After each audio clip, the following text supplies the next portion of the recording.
I've only seen him on Twitter. Well, did everybody shoot their pants?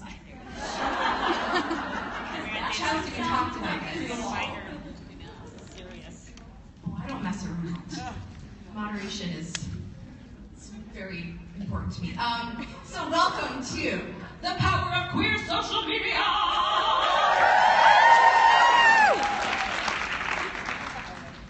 I'm your moderator, Dana Piccoli. I'm the managing editor of Bella Books, which you're really tired of hearing.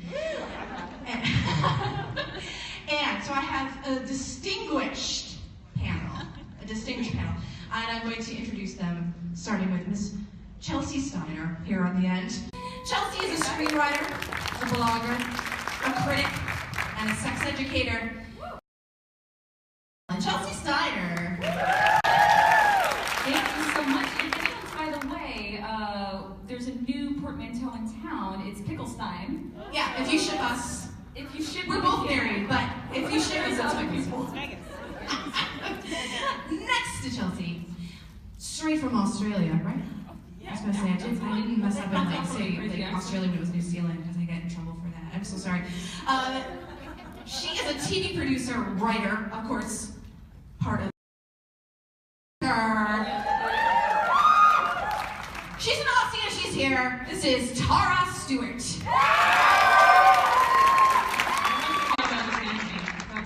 Every one of my panels, they just kind of like blank face. I have no idea what's going on.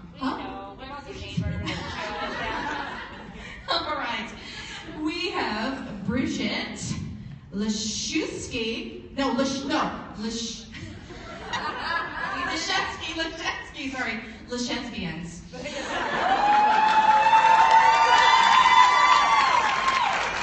It's because I was thinking too hard about it. She is an ally extraordinaire. A Canadian file. Can we say, is that, yeah, she's a Canadian file.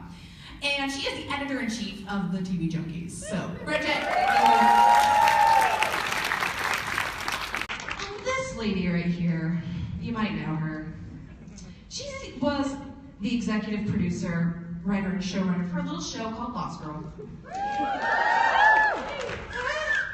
See, it's the Saturday slump. And it's now at the helm of a little show called Let It Earn, Give It Up!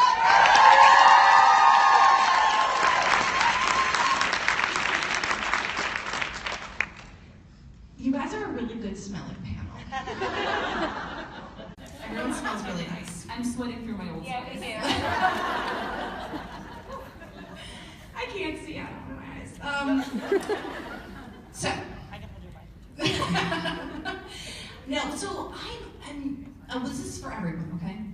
And we're going to open this up because I definitely want all of you to ask questions because this is about you. You know, we're all here because of the power of queer social media, are we not? So I wanted to know when you first realized that queer fans had the sort of power that we actually do in media. Because for me, it was really early on during Glee, when Britannia was just a glimmer in a lesbian blogger's eye. And we even made it into an episode of Glee. I mean, they even said after Ellen, lesbian blogging community, they got it. They knew we were talking about them. So for me, that was the moment. So I'm curious when it was for you guys. Oh yeah, I mean, definitely Glee really put it on the map. I mean, this is a relationship that didn't exist before the outpouring of fandom was we want to see these cheerleaders make out.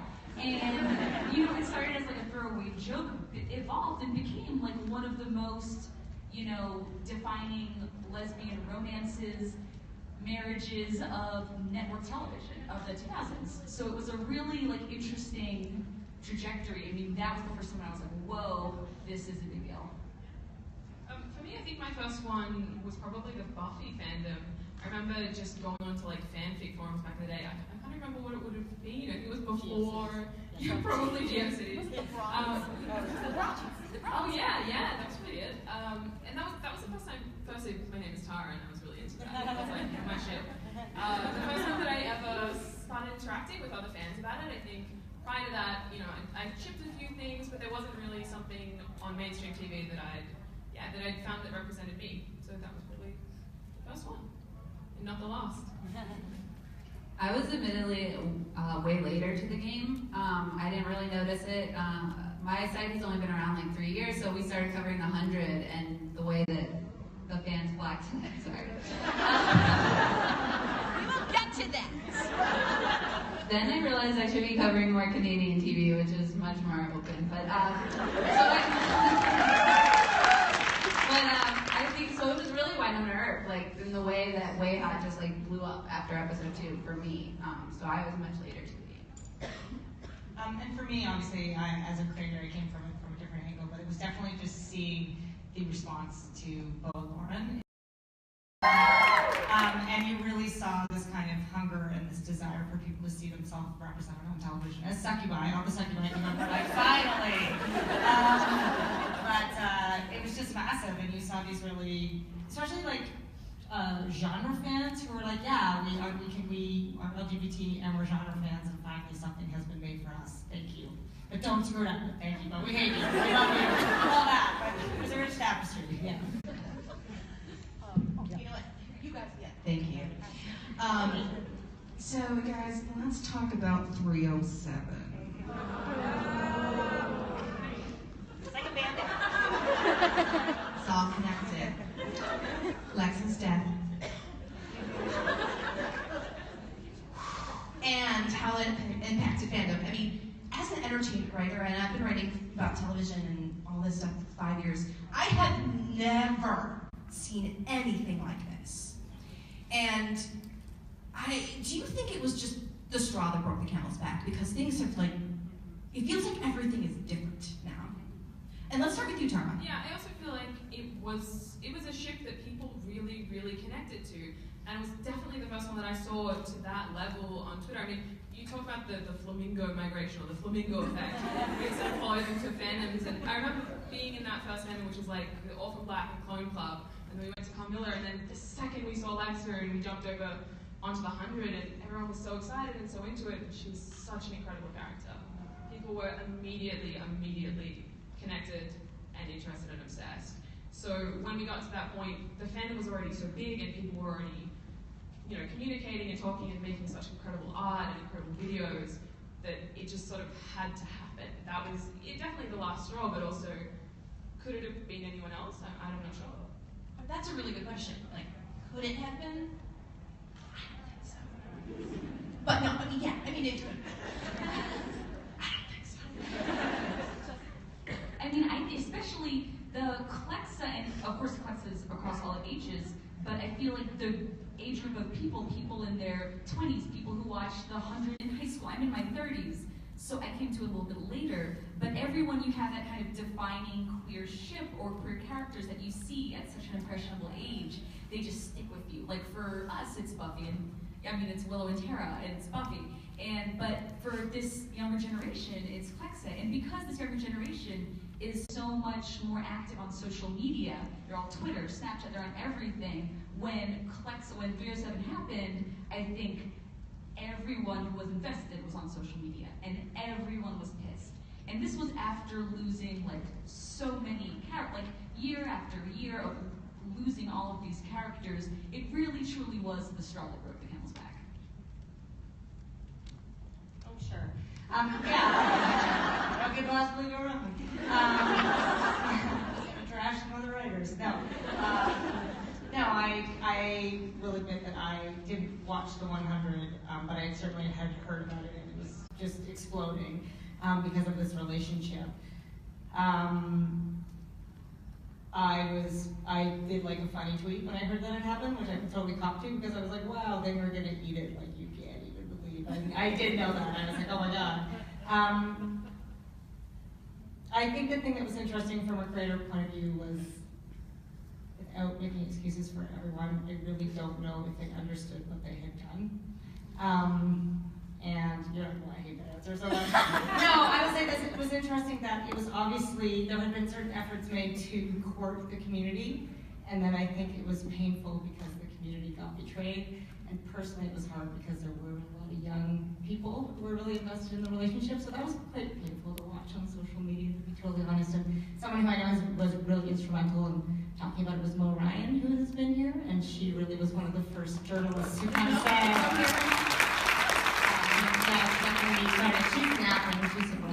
No, but she really deserves credit, I think, just for recognizing what a betrayal this had been, and that this wasn't going to go away. This was something that really was the straw, as you said, that broke the camel's back, and people were going to yell about it, and they should yell about it. So, I would add to that, like really wasn't aware of the trope. Like I wasn't aware until the 100, and it was people like Mo, and all of a sudden it seemed like everyone was talking about it, and even a lot of writers I've spoken to had no idea like about the trope, which I thought was interesting. And yeah, they saw the impact of what it was doing to social media, and I think it really just helped get everybody else start, hey, this is a thing. Like, you guys all knew it was a thing, like, we didn't know it was a thing. So, yeah. Well, let's keep with you, Bridget, because... So, as a straight ally, you've actually been very connected to the queer fandom, especially through Winona Earp. What do you think sets it apart from other fandoms? Just the passion. Like, I feel like, I don't know, like, we hear, like, shipping wars between straight couples, but, like, I don't know, I was always like, I'm Team Angel, like, but I never felt like I needed to fight.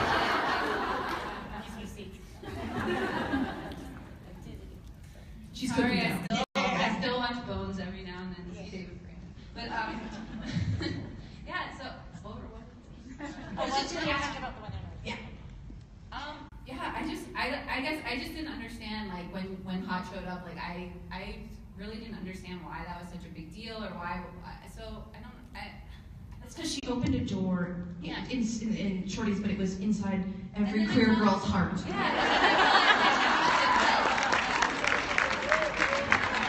And then just, like, so many fans, like, hearing, because I got so much feedback from the Winona Earp community, and, like, just hearing, like, how important it was, I just realized how much I didn't know, and I didn't understand.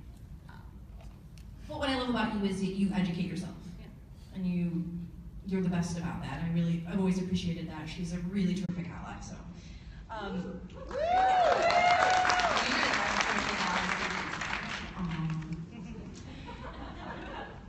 speaking of allies, Emily. So as you mentioned, you've been in direct contact with the fandom like since the Lost Girl days, and I think you've been one of the most respectful and engaged creators with the queer fandom community. So I thank you for that. And I think part of that is because when you don't just listen to fans, you hear it like in your bones, like you get it, and that's really special. And I think that's why there are so many fan bases out there, which you can buy a T-shirt of. And no, we can't. oh, yeah, I see one right there, though. Stand up. But so, what does it mean to you to have such a close relationship to social media, and how has it changed for you from Lost Girl to Winona Earp? I really appreciate you saying that, but like, I would be remiss if I didn't say that. Like, I feel like I personally have had missteps and also had to learn along the way. Like, I absolutely did. Just when you're writing things that are dramatic, sometimes you still make mistakes. So I may be here and I'll tell you things I would have done differently in the past. What has changed? I just think that there is a recognition that the LGBT community is, as I said yesterday in my panel, like polite but terrifying, which is amazing.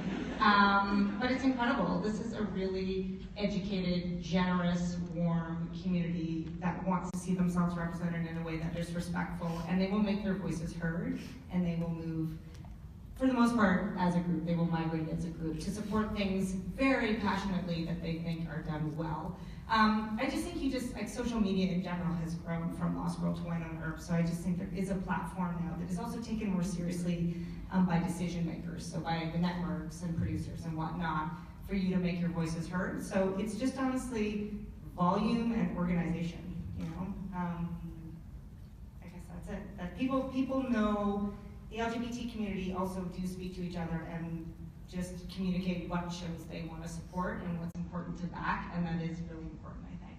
Just to say, we're here, we are watching, so please make more of this for us immediately.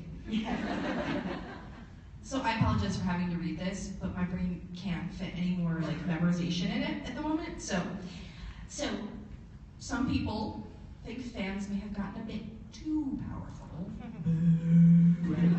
or at least and I can't even remember writing here. This must have been really early in the morning. And that some folks are pretty quick to come down on behavior that, and it's because fans are quick to come down on behavior that they find stereotypical or manipulative. And like the whole, like calling out, bearing your gaze. I mean, that's our job, right? Some creators, some people in the industry seem to think that that will make future writers and showrunners less likely to produce queer content and characters. And well, to that I say, if that's the way they feel, I don't want those people writing those things, you know?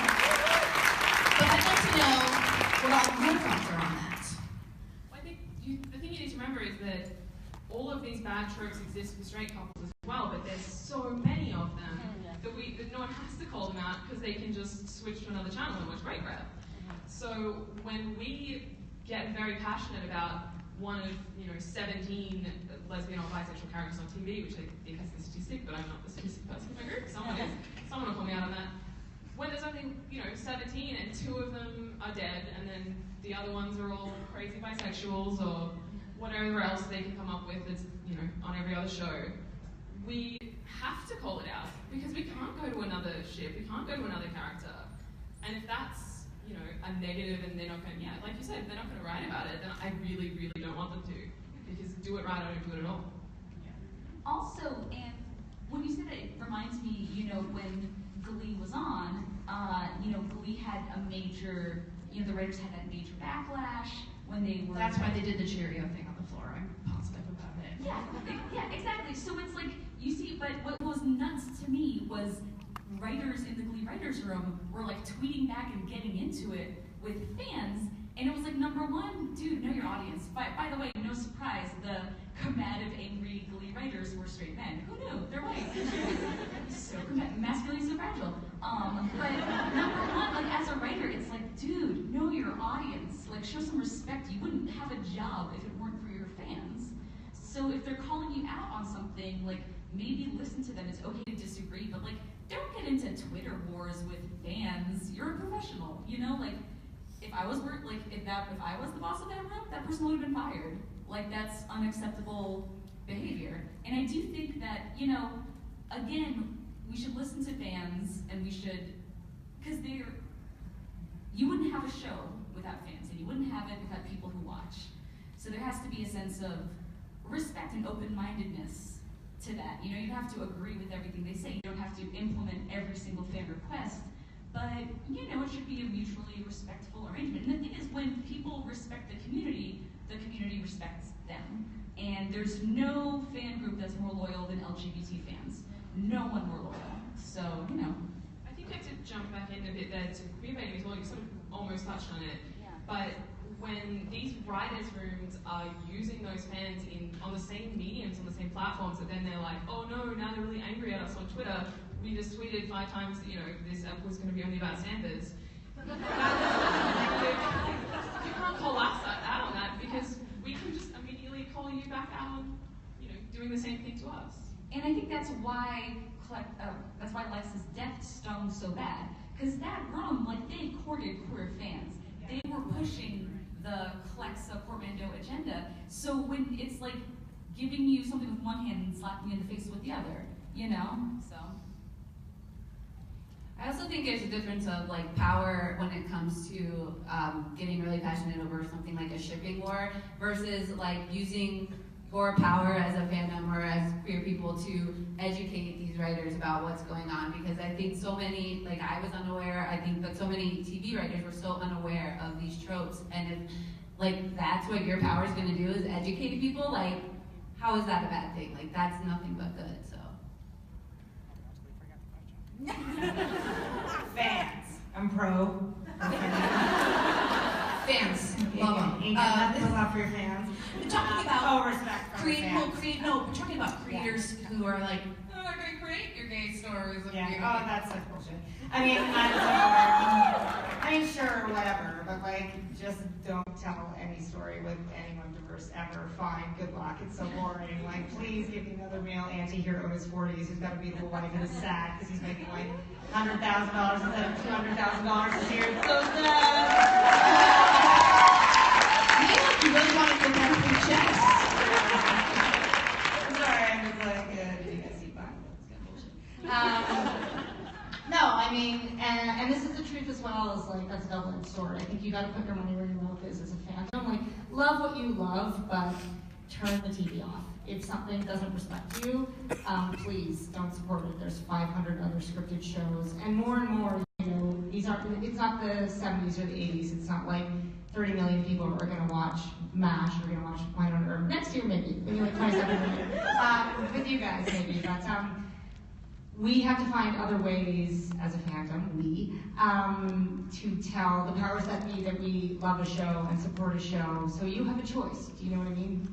If people aren't telling diverse stories or aren't hiring diversity behind the scenes, which is another thing, the best part about social media is like we can call people out on that stuff now. You know what I mean? You can't hide, you know, whatever. My one rule is just like try to be respectful. Especially with things like cast. Like, cast are beautiful, beautiful puppets. None of them are here. And like, they're super good looking. And some of them are smart, but I just mean,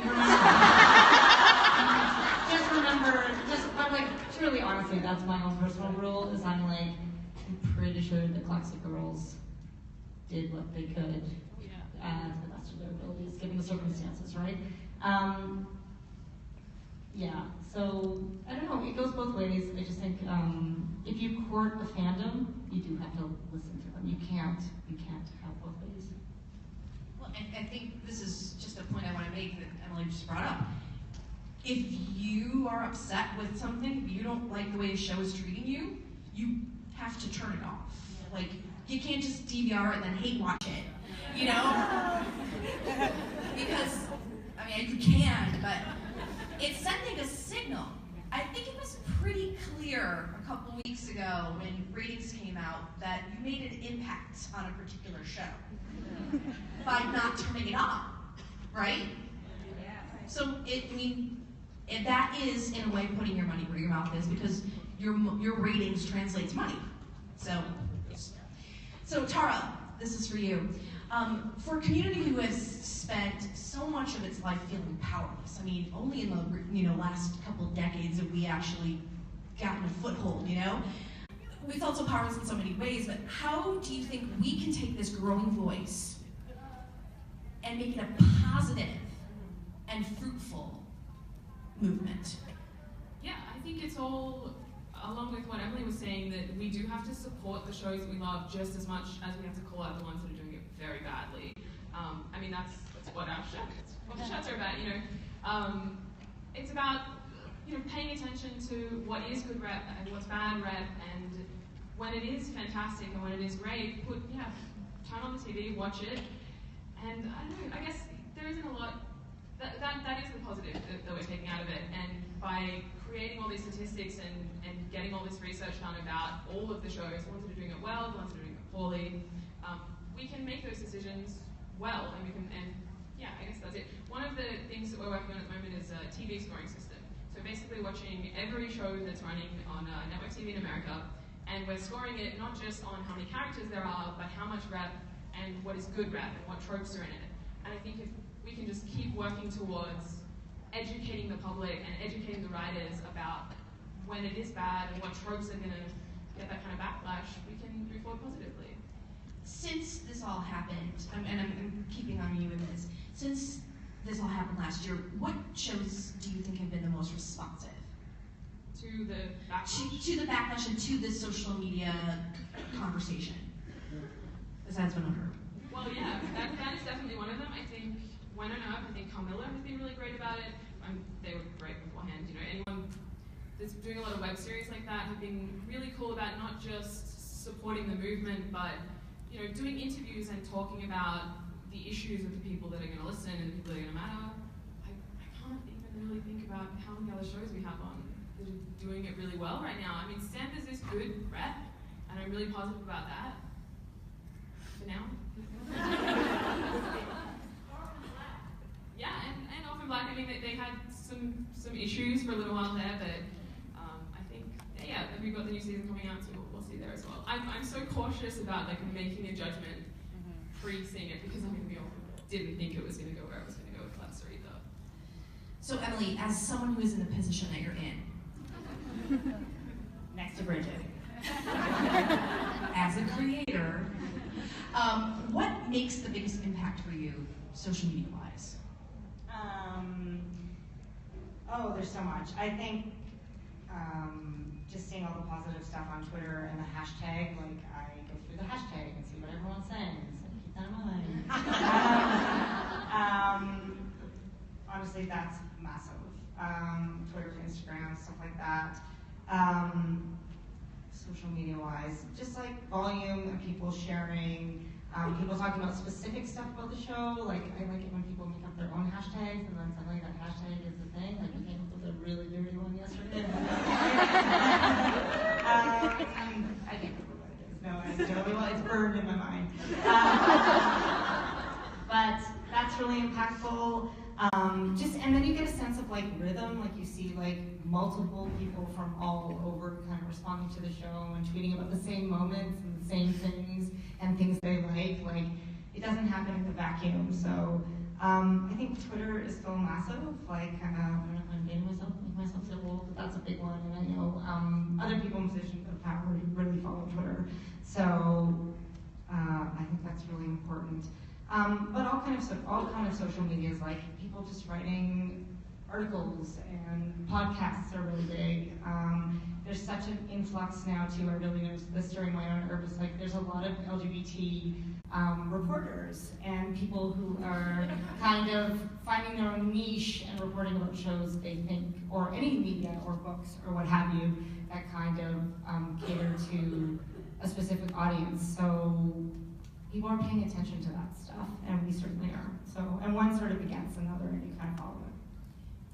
All of you are like so well versed in this and so smart. I want to open this up to like, if there's anything you want to bring up before we open this to fan question, to audience questions. Like, are there any burning thoughts, questions, or things you want to bring up? Yeah, I would just like to Picklestein. No, I would just like to bring up, the importance of your viewership and the importance of your dollars. Money talks, subscribe to channels like Tello Films. It's the price of a cup of coffee a month, and you get tons of original queer content. Stuff like that is so important. And like, if you want more queer characters, watch those shows. Like we just had, Laverne Cox's show on CBS Doubt. It was a legal procedural, and it was the first, transgender main character of a series, and there was so much fanfare about it. It aired 2 episodes, and it tanked because no one watched it. So it's like really important, even if you're not home, leave the TV on that channel. That's probably terrible for like the environment. Maybe don't do that. But really like seek out queer material, seek out queer characters, queer creators, queer-friendly creators, and really show them some love, show them some bucks, because like that's how we get the content that we want to see. And also just keep creating your own stuff too. Yes. I mean, these fans, everyone is so creative in these fans. It's insane. I think when we start to see this generation of budding fanfic and like writers, that's going to be the future of our content. So keep going. Yeah, you should all, I'm sorry, I'm going to jump in just real quick before you, Bridget. Like, you should all be taking like pictures of your shirts and your art and your stuff, and you need to be sending that to sci-fi, to send it to sci-fi. Yes, send it to sci-fi. And they asked. Like I got a text this morning from my executive who's like, hey, can you show me pictures of all the Nicole Hawk cosplayers and all that stuff? And I'm like, yes. Please told us like straight up, this shit matters. Yeah. Okay, sorry. No, I was just gonna build on the power of positivity, like to keep talking about the things that you love, and like just to echo the sentiments. Like, it's important to call out the stuff that's wrong, it's important to say this is bad, but it's so much more powerful to say, you guys are doing it right, like, more of this, please. Because, like, who doesn't want to be told that, oh, Emily, you're so, like, she acts like she's, no, but, but like, they, like, yeah, if you're, like, making something and you're getting positive feedback on it, you're just going to want to do it more. So, like, just keep being positive, I think, about everything. All right, so I'd love it if some of you would ask some questions of this wonderful panel. I'm going to hand over one of these mics. We're going to have to share a little bit more, because if you don't mind, can we just hand off one of these? Thank you. San Junipero.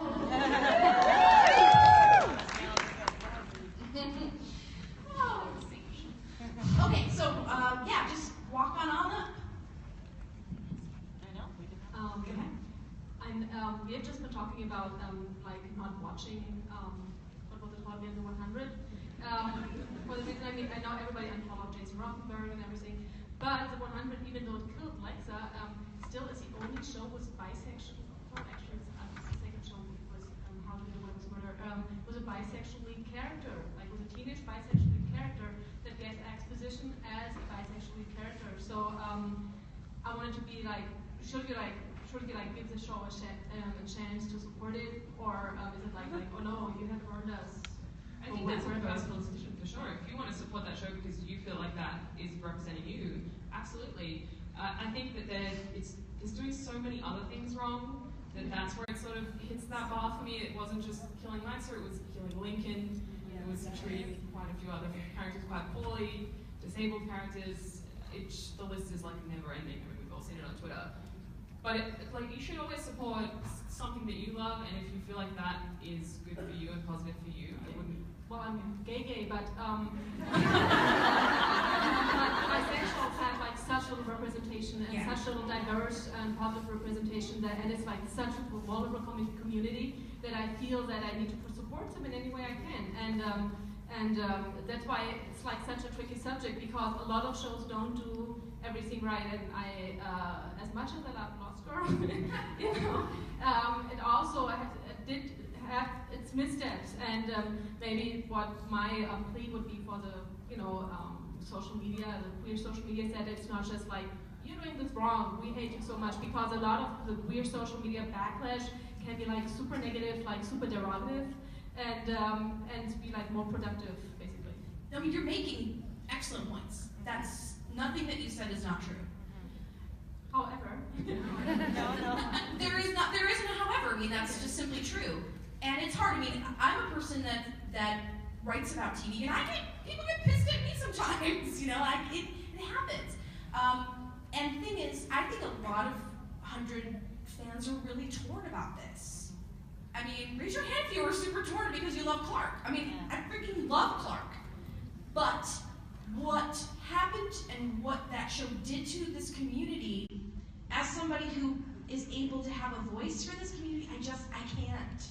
I personally can't. But I totally get what you're saying. I also really don't like the idea of like being thrown a bone, and not a very good bone. The ways in which like every single person that Clark has slept with on that show or been with on that show is either dead or beat up. If it's not positive representation, I personally cannot support it whatsoever. I want good bisexual characters. I agree, and it sucks when the shows that we love fuck up. It does. I mean, I love Orange is the New Black, but when they killed off Poussey, I was furious. I was sorry. Guys, it was on last year. Watch it. Can we seriously just have a spoiler thing? Spoiler. I got bad Oh news no, she was like, she was just upset about Poussey. She had, we're all totally understandable. So it's a tough position, and it is a personal choice. If you want to watch something, watch it. If you don't. But it's tough. Like, shows fuck up, writers fuck up, or recappers fuck up. That's just, we're all human and we're all people. Were you the only question? Oh, No, oh, I love you guys. I'm just sitting down. Are you guys kneeling and guilty? What's going on? It finally happened. Well deserved. It's for Andras. So, I have multiple questions, but I'm only going to ask one. Go ahead and ask a couple. Oh, really? Okay, great. Okay. First, okay, so we've mentioned Sandburgers a lot so far this weekend, and I'm sure I'm not the only one in the room who is very frustrated right now with how that show is treating that couple. I want to hear you tell me. Why I'm frustrated. Yeah, 30 seconds Okay. as a writer. Like, honestly, tell me exactly what is frustrating you. And I realize you don't speak for everyone, but now you do. No pressure. No, I'm totally serious. I want you to say exactly out loud, as someone who's only on season 1, Okay, what is frustrating you. Right, so speaking specifically about Sanders, because there's a whole other issue with Cara, which we could talk about. And feminism on television and how they destroyed her character and her relationship with her sister, but again, another panel. Okay.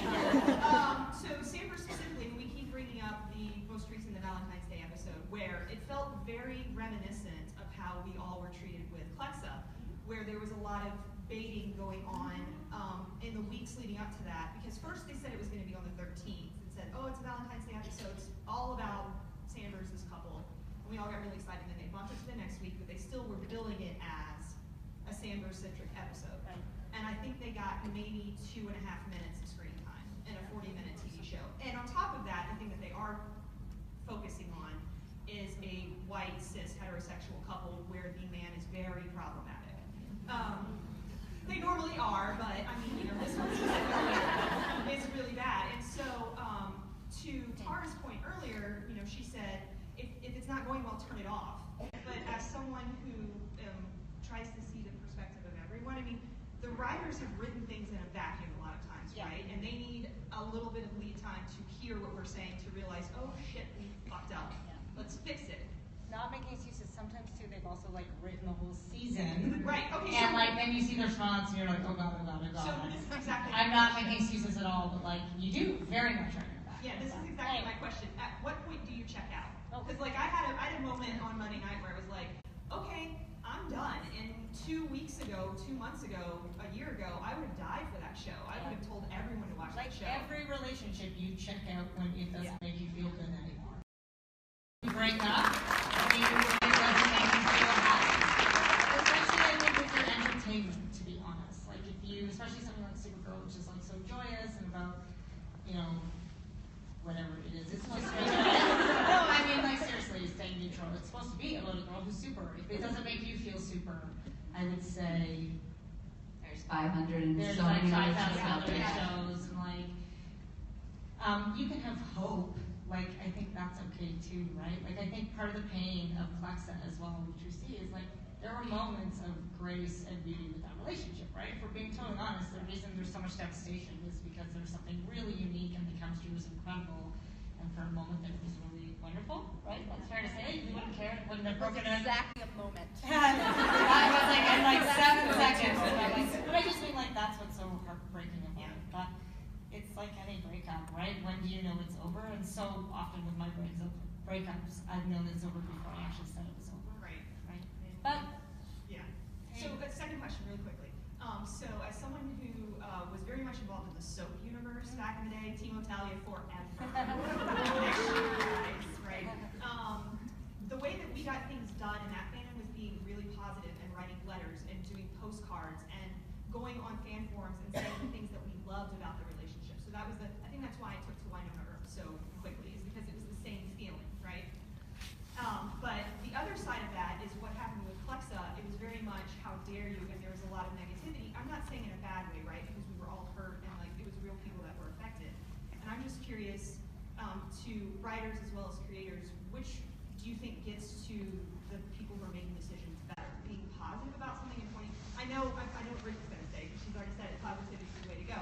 But what is more successful, positivity or pointing out things that you are? Because I really love to point out the shit that's making me angry about Sanders, but I'm keep trying to find the things that are good, because that's the only thing that ever gets retweeted. When I live tweet that show, if I say bad stuff, it never gets retweeted. But the minute I say something fun, like nice, the director of the episode will retweet it, or the writer will retweet it, or something. And I don't know what's better. Well, nobody likes. Listen, you have every right to be angry. You have every right to be pissed. It's your right to say what you need to say. Nobody likes to be told that they should die in a house fire. I mean, I've had people tell me that, and it's not fun, and I'm not going to retweet that. Super specific. Someone called Dana a Sith Lord on Twitter. And I was like, That's kind of awesome. oh my gosh, how dare you? And I got a text from Dana that was like, someone called me a Sith Lord. And I was like, you are not a Sith Lord, you're a Jedi.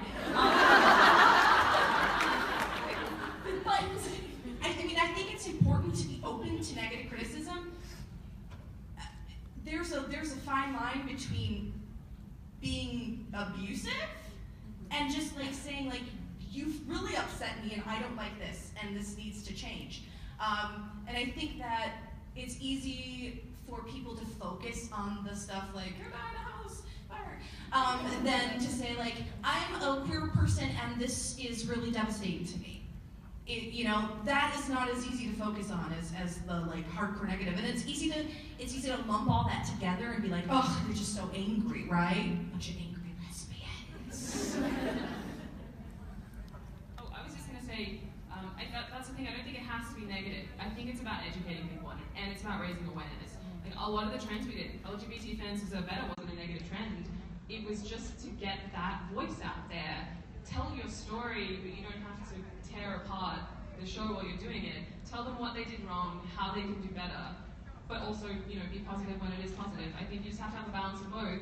Maybe don't tell anyone to kill themselves. Please don't do that. This question is for Emily. Emily, we're just wondering, you know, you guys are great for like fan interaction on Twitter. Thank you. The wife and I are West Coast, so we always have that battle of like, do we wait to watch it, or do we kind of like get on Twitter? Like mute us. Exactly. So we were wondering if sci-fi was going to maybe push it back on the West Coast, or maybe try to make it a little bit more. Yeah, I mean, honestly, and I think there were a couple episodes where I did stay up the West Coast, but then it's like 5 a.m. and I'm like, yeah, I think that's not a terrible idea.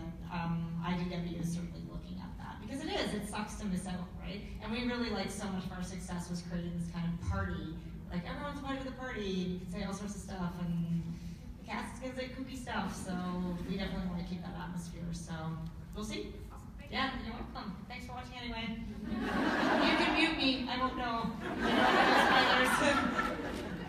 Hi everyone. Hi. There's been a lot of talk this weekend about gaining the representation you want to see by giving money to the people who are making those things, right? And getting involved that way. For those of us who only have so much money to go around, I'm wondering where the intersection is between using social media to gain the representation that you want to see. And so what do you feel are the most impactful ways that we can use social media for that? And as a bi-trans person, I don't see myself on TV. And so I'm wondering, how can I help get that message out? Well, number one, I want someone to make a web series about bi-trans guys, and I will talk to them. well, no, I'm serious. Like, You should make it. it breaks my heart that you don't see yourself. I know what it's like to not see yourself. I'm a little bit older, that's all of you. And I remember what that was like. And so, listen to your community, right? He's saying, I don't feel represented. And we can make that happen in a lot of ways. We can tell the people that have the power, maybe the money, we want this to happen. So it's about coming together. It's about talking to people like myself and Chelsea, like people who are writers and can, you know, I mean, I'm not gonna say like I'm tapped into Emily, but like I'm gonna tell her what you guys tell me, because it's important. And also I want to say, like, when we say money, I also mean like literally you watching the show is ratings, which translates into advertising dollars. Like, you don't gotta give me a paycheck, although I will accept it graciously. But like seriously, that's what I kind of mean by money. Like, that's the way networks think, right? Is, oh my God, 5 million people are watching it. That means I can sell more soap, right? To soap companies. So like honestly, you really do see social media movements on Twitter, like all the time. I think just supporting those hashtags, getting involved with the fandom, finding your people, and then kind of grouping and making plans and making like timed hashtags and stuff like that is really effective. Like having a day. But I do hope you see yourself on television sometime. And I'll try. I'll keep trying. You give me some Game of Thrones money. I'll a whole show about you guys just running around. Also, riding a dragon. If we Alright, I want to also share your, if you don't have the money, share your talents. You know? And your time. Share your talents and your time. Like, if you're an artist, like make some awesome art and post it all over the damn place. Like that stuff matters. It all adds up. Go ahead. Hello. So, Terry, you don't have to answer this question because you probably heard me ask it a million times. But, so I do academic stuff. I write about representation of LGBTQ people and women on television. And we're kind of like out here in our ivory tower, not connecting with any other industry or anything else. So what can we as academics do to kind of connect with like the entertainment side or just to kind of make awareness happen? I'll answer it again if you want. And this is, I think I've said the same thing to you like 3 times, but you can all hear their answer. I didn't hear it. Okay, I'll speak directly to you. I feel bad that I'm like asking you this question. That's okay. What we're doing at LGBT Fans is we're trying to bridge the gap. We're trying to take the people who have the time and the skills to research and look into these shows, and then we can report it in a way that hopefully will eventually get to the writers. And so far we've done all right, but or get to the media. Anyone that will listen, and we're totally willing to give a platform to the people who are willing to do it. And we do take volunteers. Please come and see us at our booth. And I do think just, again, this is why social media is so great, she said as she spilled her beer. Get that drunk off the stage. No. But really, what's so cool about Twitter and social media is you can send a message to Emily Andras and she will read it, probably. Like, you can talk to all of these writers and creators. The boundaries that were there before don't exist anymore. So reach out to the actors, the writers, the creators, the other academics. Like that to me is like by far the best avenue to kind of get to contact, start a relationship, start talking. I found that people really like pretty. If you're in the academics, if like you can translate what is going on with all the numbers into like graphs seem to have, like Mo Ryan has had. Visited our website. Yeah. Yeah, or like when Otto Straddle had the graphs about the barrier gay stuff. Like I feel like academics, obviously, you're probably buried in numbers. Like if you can like translate that to the common folk, yeah, like translate it for the common folk, like make us understand it. It's like, yeah. Send it to us and we'll do it. Oh, good. Thank you. Hey guys, sorry I'm super nervous. No need to be nervous. Alright, so now that the Clexa fandom and other LGBTQ fandoms have actually spoken up, educated writers, showrunners, and creators in the industry about this issue, what are you guys as people within the industry going to do to continue that conversation, continue the education progress, to help have our stories told, and that the representation we get is actually good representation? Sorry, super long. Well, I can speak as a writer. I'm a member of the Writers Guild of America, and within the guild, we have caucus groups for minority groups. So I'm on the Women's Caucus, I'm on the LGBT Caucus, and we meet in these groups every other month, and we talk about representation, and we talk about how can we get queer stories, female stories out there, who's buying them, who's interested, and it's really hard. It's really hard to get this kind of stuff on air. Even in 2017, it's difficult. And as many great strides and leaps forward as we've made, and I think especially with streaming channels, with Hulu, with Netflix, with Amazon, you can tell niche stories, you can tell queer stories, you can tell stories of people of color, and I think it's just a matter of supporting those stories. Like that's what we need. We need your support to like watch all of the watch all the queer web series that you can find.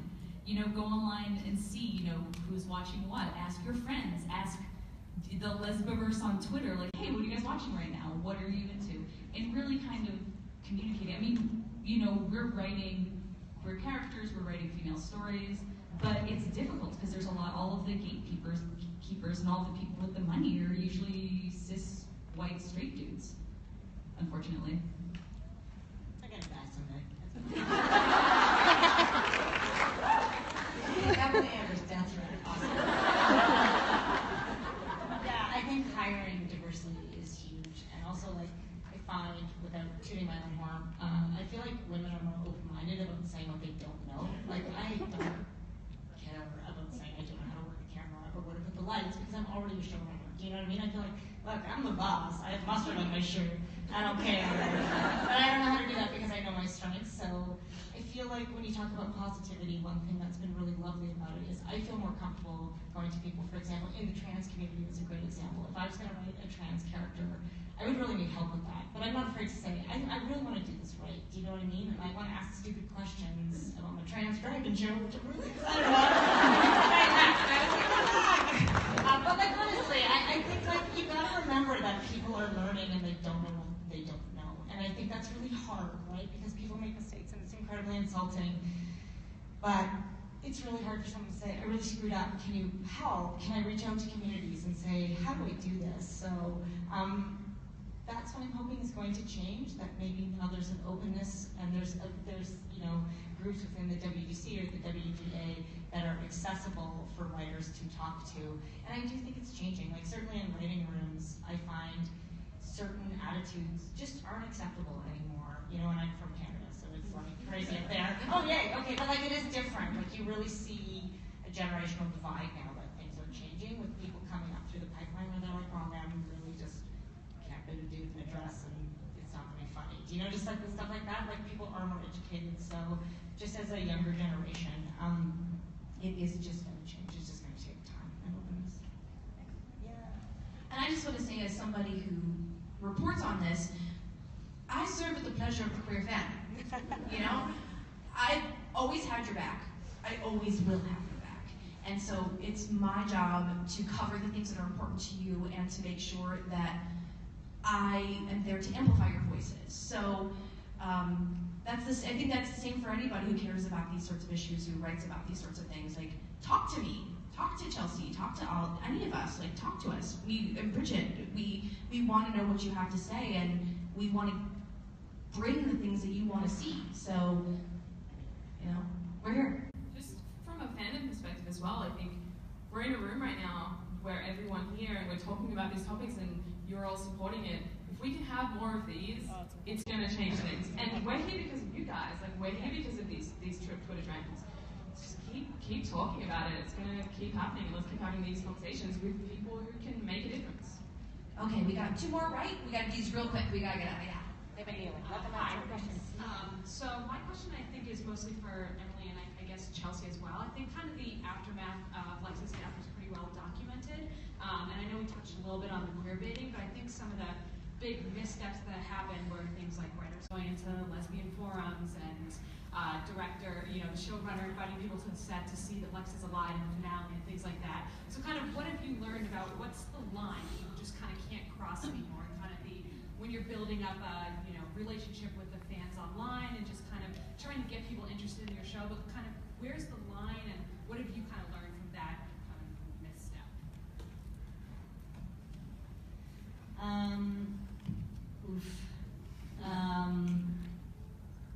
I just think you have to be so aware if you're courting the LGBT community and they put their trust in you, how precious that is and how vulnerable a lot of people are in that community because they just don't see themselves on television. I think the line for me is, oh God, I just hope I wouldn't promise something or say I'm going to deliver something that I can't deliver. I don't know how to put it except in vague terms, do you know what I mean? Like, I always try to answer honestly and be aware of how many people it matters to. I do think like it's not always going to be done perfectly for everybody, right? The bigger something gets and the more people are invested in something, the more different opinions there are. I think the line for me is just actual baiting, like true baiting. I think is off the table for me. I think also it's frustrating, especially for writers, for queer writers, because once we sell something or have a project optioned, it's out of our hands, it's gone. And so then the company can do whatever it is they want to do with it. Like I just had a screenplay optioned by a very bro-y company, and now I'm just like, oh God, what are they gonna do with my baby? So we really are powerless in that sense. I do think that what we need, what helps us is having queer representation in the writer's room as showrunners, and people that are really led are great allies. Like, I feel like, how many of you started watching Winona Earp because you watched Lost Girl and you were like, exactly, yes. coming out, I was like, oh my god, I can trust Emily Andras with our stories. She's gonna do right by us. Let's all watch Winona. And we are a loyal fandom. Like, we're insanely loyal. We'll follow the same actor through like 50 different roles. Because we played like a lesbian in one episode of something once upon a time. Like, we're fucking crazy. So I do think that having more queer writers and having people championing queer writers and inviting queer writers, you know, we go, I live in LA, and I go to, there's constantly diversity panels and women in film panels and how do we get more women, and I have to sit there and watch a bunch of old white guys and be like, I'd love to get more queer female writers on my show, but like, I don't know where they are. And I'm like, I'm right here, Dick. Like, maybe that's why I don't get them. I don't know. But it is, like, we need to be telling our own stories. So that, I think, is like the most important thing. Thank you. All right, last question. Hi guys, I have a question. It's something that I know a lot of people wanted with Clexa, they wanted with Savers, they wanted with Wayhart, where the love interest isn't just a pretty piece of candy. We want to know about their backstory, what makes them them. It was something that Sandra appeared so well, where there were these both fully fleshed out characters and how they fitted together. So for you as a writer, for something like Wayhart, are we ever going to see Kat's character's development, where she came from? You know, what is she doing in the town? I love that this is a sneaky spoiler question. Just what's gonna happen next year? Yes, you will see some of that.